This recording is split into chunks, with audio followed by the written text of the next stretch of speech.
అవిద్యానామంతస్తిమిరమిహిరద్వీపనగరీ జడానాం చైతన్యస్తబకమకరందశ్రుతిఝరీ దరిద్రాణాం చింతామణిగుణనికా జన్మజలధౌ నిమగ్నానాం దంష్ట్రామురరిపువరాహస్య భవతి శుక్లాంబరధరం విష్ణుం శశివర్ణం చతుర్భుజం ప్రసన్నవదనం ధ్యాయేత్ సర్వవిఘ్నోపశాంతయే. వందే గురుపదద్వంద్వమవాంగ్మానసగోచరం రక్తశుక్లప్రభామిశ్రమతర్క్యం త్రైపురం మహః. నారాయణం నమస్కృత్య నరం చైవ నరోత్తమం దేవీం సరస్వతీం వ్యాసం తతో జయముదీరయేత్. సచ్చిదానందరూపాయ విశ్వోత్పత్యాదిహేతవే తాపత్రయ వినాశాయ శ్రీకృష్ణాయ వయం నమః.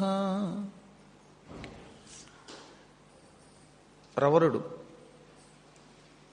పసరు యొక్క ప్రభావంతో, పాదలేప ప్రభావంతో హిమాలయ పర్వతాలు చేరి అక్కడ ఉన్నటువంటి విశేషాలు చూసి అదంతా దేవభూమి అని భావించి ప్రశంసించాడు. ఆ ప్రశంసలు కాస్త తెగడ్తలుగా ఎందుకు మారాయి అంటే కష్టం వచ్చిందిట. అందుకే ప్రతివాడు కూడా సుఖంలో ఉన్నప్పుడు ఒక రకంగా మాట్లాడతాడు, కష్టం వచ్చినప్పుడు ఒక రకంగా ఉంటాడు. సర్వకాల సర్వావస్థలలో సమానంగా ఉండగలిగితే అతన్ని స్థితప్రజ్ఞుడు అంటారు. నీకేదన్నా వ్యక్తిగతమైన ఇంత లాభం కలిగిందా, ఇంక అవతలవాడిని మహానుభావుడని పొగుడుతాం. ఇంత పిసరు మనకు వ్యక్తిగతంగా దెబ్బ తగిలిందా, ఇక అవతలవాడి మీద ద్వేషం వస్తుంది. మనం చూస్తున్నాం కదండి. నువ్వు దేవుడివి అని 4 రోజులు కలిసి ఉంటాడు. రేపొద్దున్న ఇతడి వల్ల మనకి ఏదైనా ప్రమాదం వస్తుందేమో అనుకుంటే తగాదా పడిపోయి వాడితోటి యుద్ధం. ఎవరితో యుద్ధం చేస్తాడు పిచ్చాడు? చీటికి వాటికని పోరాటం అని వేస్తారే. ఈ పోరాటం గాళ్ళది ఉట్టి ఆరాటం. వీడు దొంగలో ఏహీ పోరాటం ఉండదు. నిన్నటిదాకా అతనితో ప్రయోజనం, ఇవాళ అతనితో ప్రయోజనం లేదనుకుంటే యుద్ధం. ఏ క్షణంలో మిత్రుడవుతాడో ఏ క్షణంలో శత్రుడవుతాడో తెలియదు. అది ఎంత జ్ఞానినైనా పట్టుకుంటుందిట. నిజానికి ప్రవరుడంత జ్ఞాని లేడు, ఉపాసకుడు కదటండి ఆయన. నిత్యం అగ్నిని ఉపాసించినవాడు. అంతటి వాడు కూడా కష్టం రాగానే ఒక్క క్షణకాలం కుంగిపోయాడు.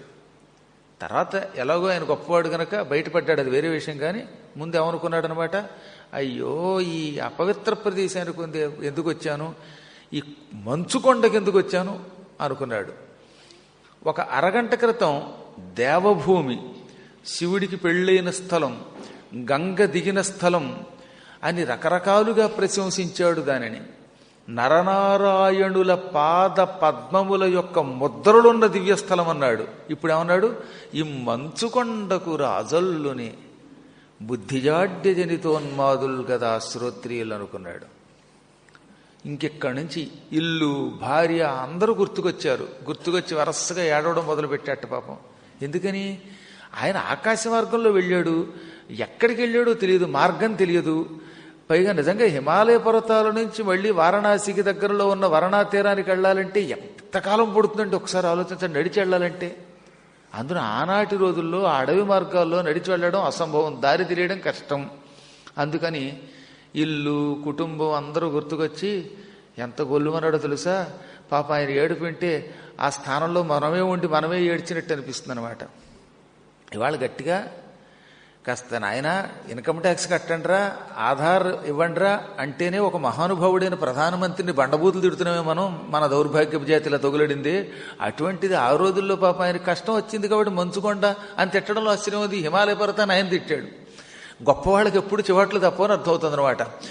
నన్ను నిముసంబు కానకయున్న ఊరెల్ల నరయు మజ్జనకుడెంతటలు నొక్కో ఎప్పుడు సంధ్యలయందు ఇల్లు వెళ్ళనీక నన్నో మెడు తల్లియం త్వరలు నొక్కో అనుకూలవతి నాదు మనసులో వర్తిల్చు కొలకాంత మదినంత కుందు నొక్కో కెడతోడు నీడలై క్రీడిల్చు సచ్ఛాత్రులు ఇంతకు నెల్త చింతింతురొక్కో అతిథి సంతర్పణంబులేమయ్య నొక్కో అగ్నులేమయ్య నొక్కో నిత్యంబులైన కృత్యముల బాపి దైవం బక్కినుకనిట్లు పారవైచితే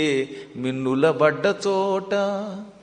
ఓ దైవమా, ఆకాశం నేల మీదకి వచ్చిందా అన్నట్టుగా ఉంది ఈ ప్రాంతం. అంటే భూమి ఆకాశాలు కలిసినట్టు కనపడతాయిలేండి కొండల చివరకెడితే. భూమి మీదకి ఆకాశం వచ్చి పడినట్టుగా ఉన్న ఈ చెట్ట చివరి ప్రాంతానికి, భూమికి చివరగా ఉన్న ఈ కొండ ప్రాంతానికి నా మీద కసితో పట్టుకొచ్చి పారేసావా?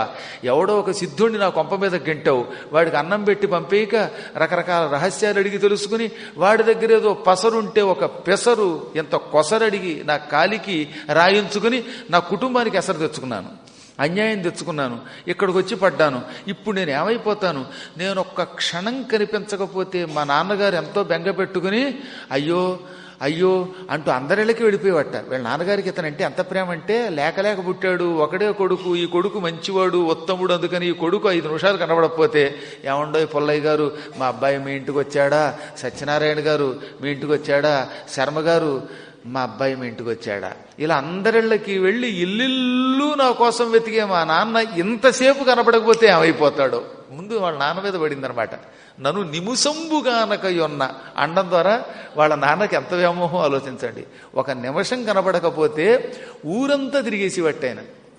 ఊళ్ళో వాళ్ళు అనేవారు చంటి పిల్లట్టండి వాడు, ఏమన్నా 10 మందికి పాఠం చెప్పేవాడు, పెళ్ళైనవాడు, అటువంటి వాడిని పట్టుకుని 25 ఏళ్ల వాడిని పట్టుకుని మా అబ్బాయి వచ్చాడా మా అబ్బాయి వచ్చాడా అంటారు. మీకు ఏమన్నా పెచ్చ అంటే ఏం చెప్పనండి, వాడికి 25 ఏళ్ళు వచ్చినా, వాడికి మూతి మీద వేసం వచ్చినా, వాడికి భార్య వచ్చినా, రేపు మనవలు వచ్చినా పిల్లాడే కదండి, నాకు ఎప్పుడూ చంటి పిల్లాడిలాగే కనపడతాడు, వాడు తోవ తప్పాడేమో అని భయం అని పట్టాను.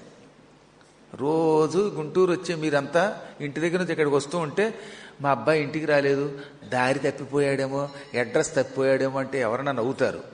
అయినా ఇంట్లో వాళ్ళకి అదే అనుమానం అనమాట. ఏమో పిచ్చాడు చీకట్లో దారి తప్పాడేమో అంటారట. దీన్ని బట్టి పుత్ర వ్యామోహం ఎంత గొప్పదో ఒకసారి ఆలోచించండి. అంత పండితుడు వాళ్ళ నాన్న, ఈయన ఇంకా పండితుడు, ఈయనకి లోకజ్ఞానం ఉన్నది, ఎంతో మంది శిష్యులకి పాఠం చెప్పి తయారు చేస్తున్నాడు, గురుస్థానంలో ఉన్నవాడు. అటువంటి కొడుకు గురించి మా అబ్బాయి మీ ఇంటికి వచ్చాడా దారి తెప్పాడా అని నా కోసం ఊరంతా తిరుగుతూ ఉంటాడే మా నాన్న, ఇప్పుడు ఇంతసేపు కనబడకపోతే ఎంత ఏడుస్తున్నాడు. ఇంకా మా అమ్మ సంధ్యా సమయం వస్తే మాత్రం ఇల్లు కదలనిచ్చేది కదట. నాయనా ఎప్పుడైనా బయటికెళ్ళు కానీ సంధ్యలలో బయటికి వెళ్ళకూడదు, సంధ్యావందనమే చేసుకోవాలి, సంధ్యా సమయంలో భూతాలు ప్రేతాలు పిశాచాలు ఉంటాయి, నువ్వు బయటికెడితే ఎత్తుకుపోతాయి అని అమాయకత్వంతో ఈ కుర్రాన్ని బయటికి వెళ్ళనివ్వకుండా ఇంట్లోనే కూర్చోబెట్టేదిట. కొంతమందికి సంధ్యా సమయంలో బయటికెడితే భయం ఏమైపోతుందోనని. అలా ఎప్పుడు సంధ్యలలో ఇంటిలో నుంచి బయటికి వెళ్లకుండా నన్ను నిత్యం కాపాడుకునే మా అమ్మ ఎంత గిజగిజలాడుతున్నదో. ఈ ఇద్దరు ఒక ఎత్తైతే మా ఆవిడ. అనుకూలవతి అంటే ఏమిటనమాట, తన ప్రవర్తనతో భర్తని చెప్పు చేతల్లో పెట్టుకున్నది. భార్యాభర్తలిద్దరూ ఒకళ్ళ మాటలు ఒకళ్ళు వినేవాళ్ళైతే, ఒకళ్ళ మనస్సు ఒకళ్ళు తెలుసుకుని ప్రవర్తించేవాళ్ళైతే, ఎప్పుడు విడిచిపెట్టకుండా అతుక్కు తిరిగేవాళ్ళైతే, ఆఖరికి ఉపన్యాసానికి కూడా కలిసి వచ్చి వెనక సీట్లో పక్కనే కూర్చునేవాళ్ళైతే వాళ్ళు అనుకూలవంతులు.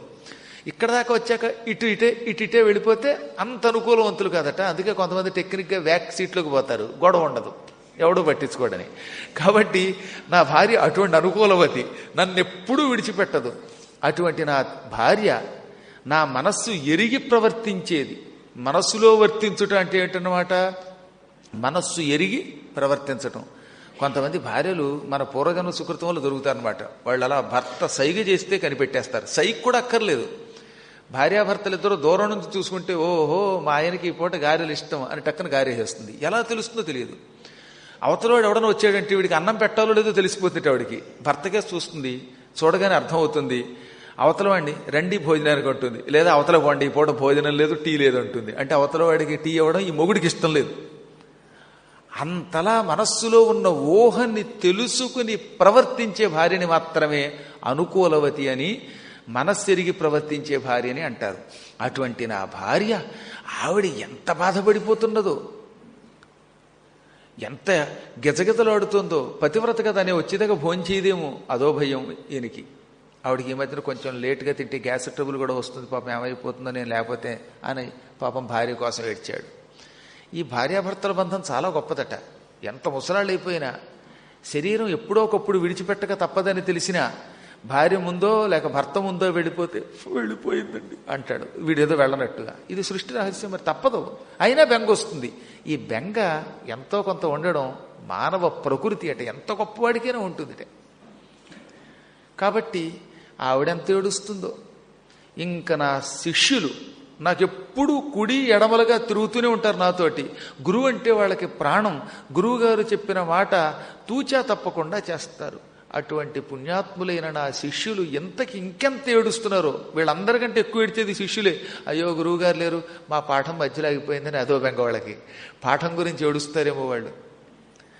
నేను రోజు మధ్యాహ్నం పూట రాత్రిపూట వచ్చిన వారికి అన్నం పెట్టేవాడిని. ఈ అతిథి సంతర్పణములు నేను లేననే బెంగతో మా ఇంట్లో వాళ్ళు ఆపారేమో, అవేమయ్యాయో.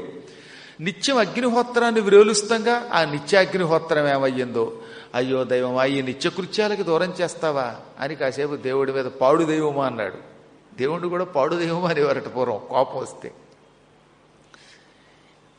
ఇప్పుడు నేనింత దూరం వచ్చాను కదా, నన్ను ఇంటికి చేర్చే ఉపాయం చెప్పేవాడు ఒక్కడూ కనపడ్డే అని మళ్ళీ కాసేపు ఏడ్చాడు. ఈ సిద్ధుడు నా బుద్ధి వక్రించి మా ఊళ్ళో అడుగు పెట్టాడు. పోని వచ్చినప్పుడు ఆ పసరేమిటో దాని ప్రభావం ఏమిటో ఇవి తెలుసుకోవాలిగా. కాలికి ఆయన పసరు రాశాడు, నేను రాయించుకున్నాను. అది నీళ్లు పోస్తే పసరు కొట్టుకుపోతుంది, కరిగిపోతుందనే బుర్ర కూడా లేకపోయింది ఏమిట్రా బాబు అని మళ్ళీ కాసేపు అనుకున్నాడు. ఈ భయంకరమైన హిమాలయ పర్వతాలలో కనుచూపు మేరలో ఎక్కడ చూసినా భయంకర క్రూరమృగాలు, లేదా అటు ఇటు ఎగురుతున్న పక్షులు, సర్పాలు, ఇవి తప్ప, దబదబా ప్రవహించే సెలయేళ్లు నీళ్లే తప్ప మనిషి అన్నవాడు కనపడ్డు, దేవతలు కనపడరు, ఋషులు కనపడరు. ఇప్పుడు నేనేం చెయ్యాలి అని చింతాసాగరంలో మునిగిపోయాడు. ఇక్కడ ఎంతసేపు ఉంటే ఉపయోగం ఉంది? కొంచెం ముందుకైనా వెడితే ఎవడో ఒకడిని వెతుక్కోవచ్చేమో. ఈ ప్రాంతంలో నిలబడి ఏడవడంలో ఉపయోగం లేదు. ఈ ప్రాంతమంతా వీడు వెతుక్కుంటూ పోగా ఎవడన్నా దొరకపోతాడా అనుకున్నట్టే. ఉన్న చోటు నుంచి ఈ కొండలు గుట్టలు వెతుకుదాం, ఈ కేకారణ్యాలు వెతుకుదాం, ఈ మంచు ప్రాంతం వెతుకుదాం, కొండ గుహలు వెతుకుదాం. ఎక్కడైనా నన్ను ఇంటికి తీసుకువెళ్ళడానికి ఉపాయం చెప్పే పుణ్యాత్ముడు ఒక్కడైనా కనిపించకపోతాడా అనుకుంటూ ముందుకు నడిచాడు. అక్కడ ఒక పెద్ద సెలయేరు ఎత్తైన కొండ మీద నుంచి కిందకి ప్రవహిస్తోంది. అక్కడ కొండ మధ్యలోంచి సెలయేరు వస్తోంది. ఈ సెలయేరు పడ్డం వల్ల కొండ ప్రాంతం విరిగి ఎర్రని కంకర బయటకు వచ్చిందిట. మీరు చూసారు లేదా, కొండల నుంచి నీళ్లు కిందకు వస్తున్నప్పుడు ఆ ప్రాంతం ఎర్రగా ఉంటుంది. ఇటు కొండలు, మధ్యలో పగిలిన స్థలం. మీరు ఆకాశగంగ కానీ పాపనాశనం కానీ పాలధార కానీ చూసినప్పుడు రాళ్ల మీద నుంచి నీళ్లు వస్తాయి. ఆ రాయి కంకర్రాయి అయితే అవుతున్నమాట, ఆ నీరు పడుతున్న ప్రాంతం మాత్రం కొట్టుకుపోయి ఎర్రగా కనపడుతుంది కంకర్రాయి. అదే నల్లరాయి అయితే నల్లగా కనపడుతుంది. ఆ ప్రాంతంలో కంకర ఉన్నట్టుంది. దాంతో జలపాతం వస్తున్న స్థలం ఎర్రగా కనపడిందిట. అది ఎలా కనపడింది దీనికి? కులిశధారాహతి పొల్లుపున్న పై నుండి అడుగుమోవగ చేకురైన తటుల కనుపట్టులోయ గంగా నిర్జరము వార చెలువయౌయేటి కలకులందు ఇసుక వెట్టిన నేలనేచి ఎర్కాంసుల జరనీక దట్టమయ్యురులగవియు క్రముక పున్నాగనారంగరంభానాళికేరాది విటపి కాంతార వీధి కెరలు పికసిక శారికా కేకి భృంగ సారసధ్వని తమలోన చంద్రకాంతదరులు ప్రతిశబ్దమీన గంధర్వ యక్షగాన ఘూర్ణితమగు నొక్క కోనగనియే అన్న. పూర్వం పర్వతాలకు రెక్కలుండేవి. ఈ రెక్కలున్నటువంటి పర్వతాలు రివ్వున ఆకాశంలో ఎగురుతూ హఠాత్తుగా మనుషుల మీద వాలేవి. దాంతో మనుషులు పచ్చడైపోయేవారు. దాంతో ఈ మనుషులంతా భయపడిపోయి ఇంద్రుడి దగ్గర మొరపెట్టారు. ఓ దేవేంద్ర, ఈ పర్వతాలకు రెక్కలు ఉండడంతో మేమందరం బాధపడుతున్నాం. రెక్కలున్న పర్వతములు టిక్కు టిక్కుని ఎగురుతూ మనుష్యుల మీద వాలుతున్నాయి, జంతువుల మీద వాలుతున్నాయి, ప్రాణుల ప్రాణములు తీస్తున్నాయి. మమ్మల్ని రక్షించమని ప్రజలంతా ఇంద్రుడితో మొరపెడితే దానితో కోపగించిన ఇంద్రుడు కులిశం పుచ్చుకున్నాడు, వజ్రం పుచ్చుకున్నాడు. ఈ వజ్రాయుధంతో కొండల్ని ఒక్క దెబ్బ కొట్టాడు. ఇప్పుడు ఈ కొండట పూర్వం ఇంద్రుడి వజ్రాయుధం దెబ్బతిందేమో, తినడం వల్ల మధ్యలో పైనుంచి కింద దాకా పెద్ద చీలిక ఏర్పడిందేమో. వీపు మీద దెబ్బ కొడితే ఏమవుతుంది? కత్తితో ఈ వీపు చీరుకుపోతుంది. కొండను అలా చీరాడేమో. చీరబట్టి ఈ నీళ్లు కిందకు వస్తూ ఉంటే ఆ ప్రాంతం ఎర్రగా కనపడుతోంది. అది కంకర కదా, ఆ కంకర ఎర్రగా కనపడుతూ ఉంటే ఇంద్రుడి వజ్రం వల్ల చీరుకుపోయి నీరు కిందకు కారి కొండలో ఉన్న నీరు బయటకు వస్తోంది, ఇదంతా ఎర్రగా కనపడుతోంది అన్నట్టుగా ఉందట. అది వజ్రాయుధం దెబ్బతినడం వల్ల చీరుకుపోయినట్టుగా ఉందట. అలా పైనుంచి కిందకి దబదబా ప్రవహిస్తున్న సెలయేటి నీళ్ల వల్ల అక్కడ అడవి బాగా పెరిగింది. ఆ అడవిలో ఈ నీళ్ల వల్ల ఎప్పుడు నీళ్లు పడ్డం వల్ల ఒకళ్ళు నీళ్లు పోసి పెంచవలసిన అవసరం లేదు గనక వరసగా పోక చెట్లు, నారింజ చెట్లు, అరటి తోటలు, మళ్ళీ వాటిల్లో కూడా ఏడాకుల అరటి చెట్లు, మద్ది చెట్లు, అశోక వృక్షాలు, ఇలాంటి రకరకాల చెట్లు బాగా పెరిగాయి. ఆ చెట్లు తెగ పెరిగిపోయి ఈ చెట్టు కొమ్మలు అతుక్కుపోయాయిట. ఇటువైపు కొండకి ఒకవైపు చెట్టు, అటువైపు కొండకి ఒక చెట్టు, ఈ చెట్టు పెరిగింది, ఈ చెట్టు పెరిగింది. ఈ రెండు వైపుల చెట్లు ఈ వేళ్ళు ఇలా పెట్టేస్తే ఎలా ఉంటాయో అలా కొమ్మలు అతుక్కుపోయాయి. అంటే బాటకి అటు ఇటు ఉన్న చెట్లు ఎంతో పెరిగిపోయి బాటని పూర్తిగా మూసేసాయి అనమాట. అల్లివిల్లుకుపోయాయి చెట్లు కొమ్మలు. దానివల్ల ఏమవుతుంది? పైనుంచి సూర్యకిరణములు కిందకి దిగడం లేదు. అర్కాంసుల జొరనీక, సూర్యకిరణం కిందకి రావట్లేదు. అడుగున కట్టిక చీకటి అయిపోయిందట. కొన్ని అడవులు, దట్టమైన అడవులు, వాటికి కీకారణ్యములు, కిందకి వెలుతురు రాని అడవి. చెట్లు అంత పెరిగిపోయినప్పుడు ఈ చెట్లు ఒకదానితో ఒకటి అల్లివిల్లుకుపోవటం వల్ల సూర్యకిరణములు కిందకి దిగక కటిక చీకటి ఏర్పడుతుంది. అటువంటి కటిక చీకటున్న అడవిని అసూర్యం పశ్య అంటే సూర్యుని ఎప్పుడూ చూడలేదు అని పేరన్నమాట. ఏనాడు సూర్యుడిని చూడనటువంటి అడవి అది. అటువంటి అడవిలో కిందకి వెడితే ఏం కనపడుతుంది? అయోమయం అయిపోతుంది. భీతి కూడా ఉంటుందట. ఆ చెట్ల మధ్యలో ఉన్న పాములు, జంతువుల్ని చూసి ఇంత పండితుడు కూడా ఒక్క క్షణం ఒడుగుతూ మొత్తం మీద దానిలోంచి దాటి ఆ అడవెంబట వెళ్ళాడు. కూర్చుంటే ప్రమాదం, ఇక్కడే ఉండిపోతే చలేస్తుంది, మంచు పుడుతుంది, ఎక్కడుండాలో తెలియదు, తిండి ఉండదు, ఇంటికి పోయే మార్గం తెలియదు. అందుకని ఎంత భయంకర వాతావరణం ఉన్నా, ఎంత చలివేస్తున్నా, కేకారణ్యంలో వణుకొస్తున్నా దాన్ని పట్టించుకోకుండా మార్గం వెతకాలనే కోరికతో నడుస్తూనే పోతూనే ఉన్నట్టు. కాళ్ళు నొప్పి పెడుతున్నా లెక్క చేయకుండా పోవడం మొదలెట్టాడు. అప్పుడు ఆయన అదృష్టం, కొంతమంది పాటలు వినబడ్డాయి, రకరకాల పాటలు. కొంతమంది చూసారా, ప్రార్థన చేస్తూ ఉంటే ఎంత చెప్పినా వినిపించుకోకుండా నా గొంతుకుతో గొంతు కలుపుతారు. మాయిదారు గొడవ. పోనీ వాళ్ళు వచ్చి ప్రార్థన చేయొచ్చుగా, గురువుగారికి ఎక్కువ మరకుండా ఊరుకుంటారు. డిస్టర్బ్ అయ్యా బాబు, మాట్లాడొద్దంటే వినరు. వెనకాతల నుంచి ఏమో ఆనందం ఎక్కువైపోయి అద్ది అనేవాడు ఒకడో, మద్ది అనేవాడు ఒకడు. ఎందుకు దీనివల్ల ఏమవుతుందంటే చెప్పేవాడికి ఇబ్బంది అనమాట. కాబట్టి ఏంటంటే ఎప్పుడు కూడా మీకు ప్రార్థన వచ్చు, శుక్లాంబరధం రాదని ఎవడని అంటాడా? కానీ ఆ శుక్లాంబరధం నేను చదువుతున్నప్పుడు మీరు ఎత్తితే అది మాకు డిస్టర్బ్ అవుతాయి. మీ గొంతు వేరుగా ఉంటుంది, నా గొంతు వేరుగా ఉంటుంది. మీది మహామధురమైన గొంతు, నాది అంత గొప్పగా కాకపోతే ఏదో ఘంటసాలలో ఉంటుంది అంతే. మరి నేనేం చేయను? చస్తాను. ఇవన్నీ ఏంటంటే ఎన్నిసార్లు చెప్పినా సరే కొంతమందికి అదో చేదస్తాం అనమాట. కొంతమంది వెనకాతలు కూర్చుని అనమాట, భలే అద్ది అంటాడు వాడు, ఏదో పెద్దగా నాకు కాంప్లిమెంట్ వెళ్ళి నా బతుక్కి. కాబట్టి మీకు నిజంగా అభిమానమే, గురువుగారంటే అభిమానమే, మీకు అది ఆనందం కలిగింది. కానీ నోరు మూసుకోవాలి. నోరు మూసుకోవడానికి ఇష్టం లేదనుకోండి, ఇంటి నుంచి వచ్చేటప్పుడు డాక్టర్ని అడిగితే ప్లాస్టర్ ఇస్తాడు, లేదో ఆర్థోపెడిక్ అని ఉంటాడు. ఆ మహానుభావుడి దగ్గరికి వెళ్ళారనుకో, మా బాలరెడ్డి గారి దగ్గరికి వెడితే వాళ్ళ అల్లుడు మంచి ఆర్థోపెడిక్ డాక్టర్ గారు, ఆయన ఏం చేస్తారంటే మెడకు వేసుకుని ఒక బెల్ట్ ఇస్తారు, అది మూతికి వేసుకొచ్చేసారంటే ఇలా బిగించుకుని కిక్కును మనకుండా ఉంటారు. కొంచెం ఎందుకు ఇంత స్ట్రాంగ్గా చెబుతున్నారంటే నాకు చాలా చికాకు వస్తుంది ఒక్కొక్కసారి. మీరు ఎంత నిశ్శబ్దంగా ఉంటే అంత మంచిది. ఆనందం కలిగినప్పుడు మాత్రం చప్పట్లు కొట్టండి. అప్పుడు అసలు కొట్టకపోతే కుర్చీలో ఉన్నారో లేదు తెలియదు. కానీ చీటికి మాటికి మీరే నాకు ప్రాంప్టింగ్ ఇస్తే నేనేదో శ్లోకం చదువుతూ ఒక్క క్షణం ఆగాను అనుకోండి, ఆ వెనకాతలు వీడు అందుకోవడం. ఒక్కొక్కడు బయటకు వచ్చిన తర్వాత అది మాసుచహాయ మాసుచ రెండూ అర్థం ఒకటే. మాసుచహ అని చదివాను అనుకోండి, నేనేం తెలుగు తక్కువ ఇక్కడ కూర్చుని అంత బండబుద్ధులు చెబుతానా. మాసుచహ అంటే చాలా అర్థాలు ఉన్నాయి. మాసుచహ ఏడవకు, సోకింపకు అని అర్థం. శుచహ ఏడుము, మాసుచహ ఏడవద్దు. మా అంటే లక్ష్మి. లక్ష్మీదేవి వల్లభుడు కాబట్టి కూడా మా శుచ. మళ్ళీ బయటకు వచ్చిన తర్వాత అది మా శుచ అని మీరు తప్పు చదివారేమో అంటాడు ఒకడు. నన్నని కదా అసలు ఏదో ఒకటి మొత్తం మీద లోకంలో కొంతమంది ఇలాంటివి నాకు చెప్పుకొని పౌరాణికులు నా దగ్గర మొరపెట్టుకుని మీరు చెప్పినంత స్ట్రాంగ్గా మేము చెప్పలేం అని ఏది బాగా ప్రసిద్ధికెక్కిన వాళ్ళు పాపాల భైరవుళ్ళ నేను ఒకడు ఉన్నాను కనుక మా బదులు మీరు చెప్పండి అన్నారు. చాలామంది పౌరాణికులు ఉన్నారు. వాళ్ళు నా చెవిలో ఒకటి వేశారు. మేము పురాణం చదువుతున్నప్పుడు వాళ్ళకి శ్లోకం వస్తే వాళ్ళు ఏకరో పెడుతున్నారండి, అది డిస్టర్బెన్స్గా ఉందండి. లేదా బయటకు వచ్చిన తర్వాత మీరు చదివింది తప్పు అంటున్నారండి, మేము చెప్పడానికి జంకుతున్నామండి, మీకు జంకు గొంకు లేదు కనుక మీరు చెప్పేయండి అన్నారు. సరే నేనన్నాను, ఒక నలుగురు ఉన్నారు మహానుభావులు భారతదేశంలో, ఆ నలుగురి తరఫున మీకు చెప్పాను. ఇప్పుడు చెప్పింది ఆ నలుగురి మాట, నాది కాదు. మీకు ఏమైనా అనుమానం వస్తే వాళ్ళని అడగండి, వాళ్ళ ఫోన్ నెంబర్ తెలిస్తే. అందులో ఒకడు వేదవ్యాసుడు అనుకోండి. కాబట్టి చెప్పొచ్చేది ఏంటంటే, ఈ రోజు నుంచి మీకు ఎంత ఆనందం వచ్చినా, మీకు శ్లోకం వచ్చినా కిక్కురు మనకుండా ఊరుకుంటే నాకు ఎంతో ఉపకారం చేసిన వాళ్ళు అవుతారు. మీకు మంచి ఆవేశం వచ్చేసినప్పుడు అద్దెరవన్నారు కుర్చీని బాధేయకండి. కొంచెం ఏ వచనమో గట్టిగా వచ్చినప్పుడు మాత్రం కొట్టండి చప్పట్లు. మీ ముచ్చట్లు చప్పట్లు నేనెందుకు కాదనాలి? అవి కాదంటే కూడా ప్రమాదం. అసలు గురువు గారి ప్రవచనం బాలేదేమో అని కొందరైనా అనుకుంటారు కనుక అప్పుడప్పుడు బాధండి. ఇప్పుడు బాధచ్చు, నన్ను కాదు, కుర్చీలు బాదండి. మళ్ళీ ఒకసారి గట్టిగా చెప్పండి గోవిందా. అలాగే ఇంకొక సూచన ఏంటంటే, కాస్త దయతో మీ అందరికీ సెల్ ఫోన్స్ ఉంటాయి, మీరు డబ్బున్న వాళ్ళు అందరికంటే, కాబట్టి మీ సెల్ ఫోన్లు కూడా కాస్త ఆ స్విచ్ నొక్కేసుకోండి. మధ్య మధ్యలో రహస్యంగా చీర కప్పుకుని మాట్లాడేశారనుకోండి, అదొక ఇబ్బంది అనమాట. సాధ్యమైనంతవరకు ఎంత ప్రశాంతంగా ఉంటే మంచిది. పాప అప్పటికి ఆయన చెప్పి చెప్పి విసిగిపోతున్నాడు ప్రారంభంలో. బాబు గురువుగారు వచ్చారు మాట్లాడొద్దంటే ఆ గుర్రుని చూస్తుంది గురువుగారు అనగానే ఆవిడ.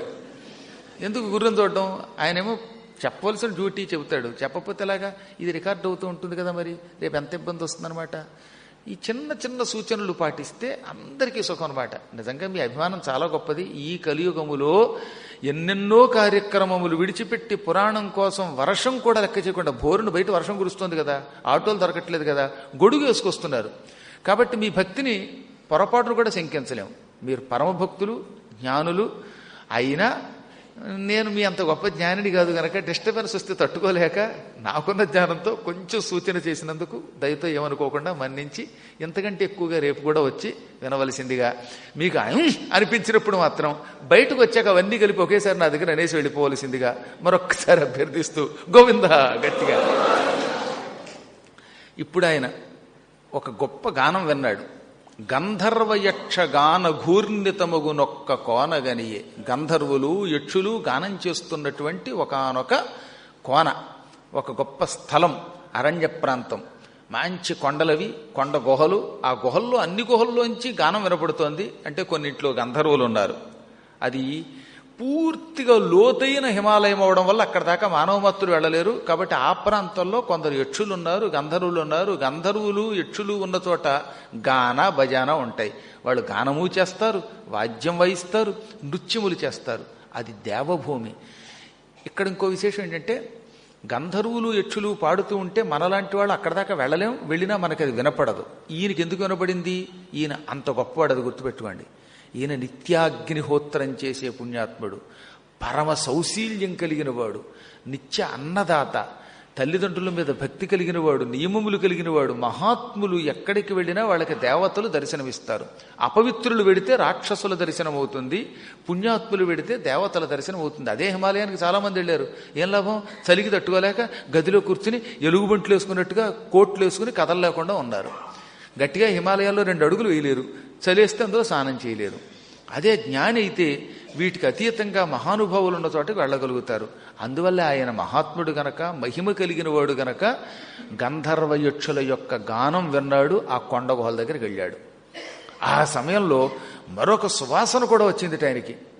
మామూలు సువాసన కాదది, మంచి తాంబూలపు వాసన.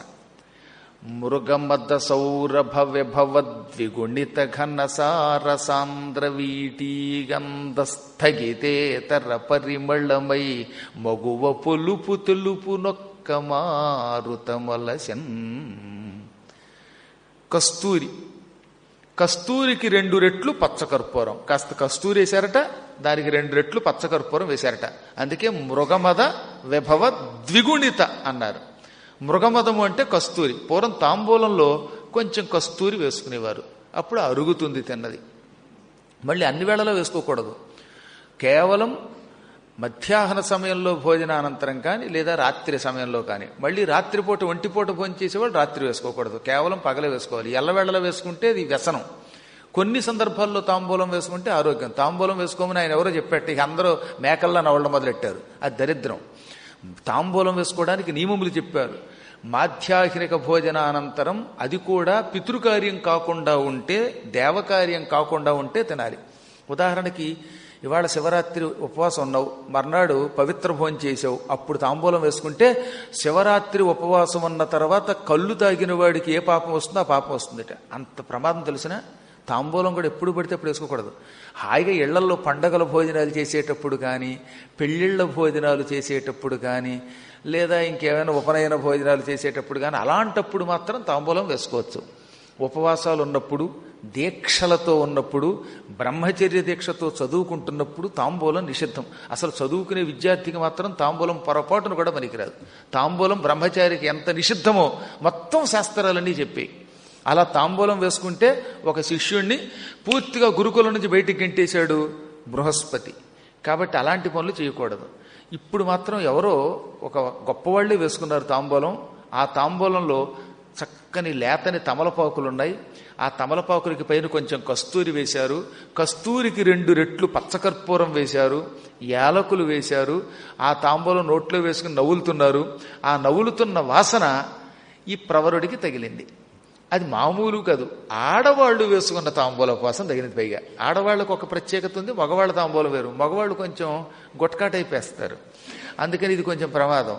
ఇది స్త్రీ వేసుకున్నటువంటిది సౌకుమార్యం కలిగిన తాంబూలం అట. అందుకే అక్కడ ఏమన్నాడు, మృగమద సౌరభ విభవ ద్విగుణిత ఘనసార సాంద్ర వీటి గంధ స్థగితేతర పరిమళమై మగువ పులుపు తెలుపు. ఇక్కడ ఎవరో స్త్రీ ఉన్నది అని తెలియజేసేటటువంటి ఒక గాలి, తాంబూలపు వాయువు వచ్చింది, తాంబూలపు వాసన వచ్చింది. ఆ వాసన పీల్చి ఇక్కడ ఎవరో దేవతా స్త్రీలు ఉండి ఉంటారు. దేవతా స్త్రీలు కాకపోతే ఇంత గొప్ప తాంబూలం వేసుకోరు. మానవులు వేసుకునే తాంబూలానికి, దేవతలు వేసుకునే తాంబూలానికి చాలా తేడా ఉంటుంది. కాబట్టి ఇక్కడ ఎవరో ఉన్నారు, ఇది జనాన్వితము అనుకున్నాడు. అతడా వాత పరంపరా పరిమళ వ్యాపారలేలన్ జనాన్వితము ఇచ్చోటని చెరవోయి కనియల్ విద్యుల్లత విగ్రహం శతపత్రేక్షణ చెంచరీక చికురన్ చంద్రాస్య చక్రస్థనిన్ నతనాభిన్ నవలాన్ ఒకానొక మరున్నారీ శిరోరత్నమున్. ఈ గాలి ఎటు నుంచి వస్తుందో అటు వెళ్ళాడు. ఓహో, ఈ వైపు నుంచి గాలి వస్తోంది, తాంబూలపు గాలి వస్తోంది. కాబట్టి ఇక్కడ ఎవరో ఉన్నారు, ఇది జనులు ఉండే స్థలం. అక్కడికి వెడితే మా ఊరు వెళ్ళడానికి ఎవరో ఒక పుణ్యాత్ములు కనపడతారు, త్రోవ చూపిస్తారు, ఇంటికి వెళ్ళొచ్చనే ఆశతోటి ఆ తాంబూలపు వాసనను పట్టుకుని పసికట్టుకుంటూ పీల్చుకుంటూ వెళ్ళాడు. అలా వెళ్ళగా అక్కడ ఒక విచిత్ర దృశ్యం చూశాడు. అక్కడ ఒక అద్భుతమైనటువంటి భవనం ఉన్నది. అది గారుడోత్కీర్ణం, అంటే పచ్చ, గరుడ పచ్చ అని ఉంటుంది. పచ్చల్లో కూడా గరుడ పచ్చ అని ఉంటాయి. ఆ గరుడ పచ్చ మణులతో నిర్మాణము చెయ్యబడిన ఒకానొక భవనం, అద్భుత భవనం అది. నేల మీద కాకుండా నేలకి పై భాగంలో వేళ్లాడుతున్న భవనం అంటే అది ఖచ్చితంగా దేవతలుండే భవనం. దివ్య భవనములకి మానవ భవనాలకి తేడా ఉంది. మానవ భవనాలు నేలుంటేనే నిలబడతాయి, బేసు లేకుండా ఎక్కడ కడతామండి మనం? పిల్లర్స్ ఉండాలి, స్తంభాలు వేసి పైన స్లాబ్ వేస్తే నిలబడుతుంది. ఆకాశంలో వేళ్లాడవు కదా భవనాలు. కానీ ఆ భవనం నేల పైభాగంలో ఉన్నది కాబట్టి అది దివ్య భవనం. ఆ దివ్య భవనం గరుడ పచ్చలతో తాపడం చేయబడి ఉన్నది. పూర్తిగా బంగారంతో కట్టారు, పచ్చలు తాపడం చేశారు. విశాలమైన తోట ఆ భవనం చుట్టూ ఉంది. ఆ తోట చుట్టూత పెద్ద ప్రాకారం ఉన్నది, కాంపౌండ్ వాల్ ఉన్నది. లోపల మంచి మంచి చెట్లున్నాయి, సువాసన ఇచ్చే పువ్వులతో ఉన్న చెట్లు, ఫలాలతో ఉన్న చెట్లు ఉన్నాయి. నున్నగా ఆకుపచ్చగా ఉన్న పోక చెట్లు కూడా ఉన్నాయట. పోక చెట్లు చిన్నప్పుడు నున్నగా ఉంటాయి, వక్కలిచ్చే చెట్లు ఉంటాయి. పోక చెట్లు మీరు చూస్తే ఆకుపచ్చగా నున్నగా ఉంటుంది. ఆ బోధి పెరిగే కొద్దీ పైన పచ్చదనం వస్తుంది, కింద మాత్రం గట్టిపడిపోతుంది. లేత లేత పోక చెట్లున్నాయి. ఆ పోక చెట్ల యొక్క చుట్టుకొలతుందే గుండ్రంగా ఉంది. అది ఆకుపచ్చగా ఉంది, నున్నగా మృదువుగా ఉంది, నునుబోది. అటువంటి చెట్లు ఉన్నాయి. ఆ చెట్ల మధ్యలో ఓ పెద్ద అద్భుతమైనటువంటి చంద్రకాంత శిలా వేదిక ఉన్నది. అంటే ఇలాంటి వేదిక, స్టేజీ. ఆ స్టేజీని మామూలు రాళ్లతో కాకుండా చంద్రకాంత శిలలతోటి, పాలరాళ్లతోటి నిర్మించారు. మంచి ఖరీదైన పాలరాళ్లతోటి నిర్మించబడి ఉన్నది. ఆ వేదిక మీద మెత్తని పరుపు కూడా ఉంది, ఆసనం. ఆ ఆసనం మీద కూర్చుని ఉన్న నవల అంటే ఒక స్త్రీని చూశాడు. నవల